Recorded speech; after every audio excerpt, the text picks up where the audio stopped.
जय जिजाऊ जय शिवराय. आज मी तुम्हाला माझं डेली रुटीन सांगणार आहे. सकाळी मी कोमट पाणी 1 ग्लास भरून पिते. त्यानंतर योगा, वॉकिंग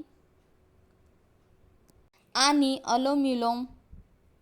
सकाळी लवकर उठणं खूप महत्त्वाचं आहे. थोडा व्यायाम किंवा योगा करा. शरीर आणि मन दोन्ही शांत राहतात. मी योगा आणि वॉकिंग नंतर 1 नारळ पाणी. त्यानंतर नाश्ता कधीही स्किप करू नका. मी इथे बघा रात्रभर भिजवलेले बदाम 5 बदाम घेतले आहेत. त्यानंतर असा हा हलका आणि पौष्टिक नाश्ता. इथे बघा अशा प्रकारे मी 5 बदाम, 1-2 अक्रोड, त्यानंतर 5-6 काजू, 4-5 पिस्ता आणि 5-6 मनुके अशा प्रकारे मी पूर्ण घेतलेलं आहे.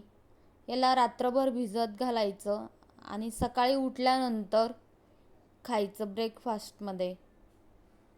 त्याच्यानंतर मी दुपारी डाळ, भाकर, लोणचं, मखाने आणि कांदा अशा प्रकारे जेवण घेतलं आहे.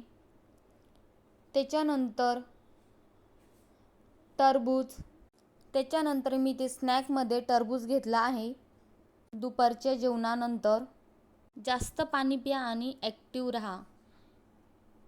मी 5 वाजेला पुन्हा इलायची बनाना घेतला आहे 3. इलायची बनाना हा खूपच गोड आणि छान लागते खायला. तुम्हाला व्हिडिओ कसा वाटला नक्की कमेंटमध्ये सांगा. आणि पुन्हा 7 वाजेला 2 अंडे बॉईल करून घेतले आहेत. असा हा माझा डेली रुटीन तुम्हाला कसा वाटला नक्की कमेंटमध्ये सांगा.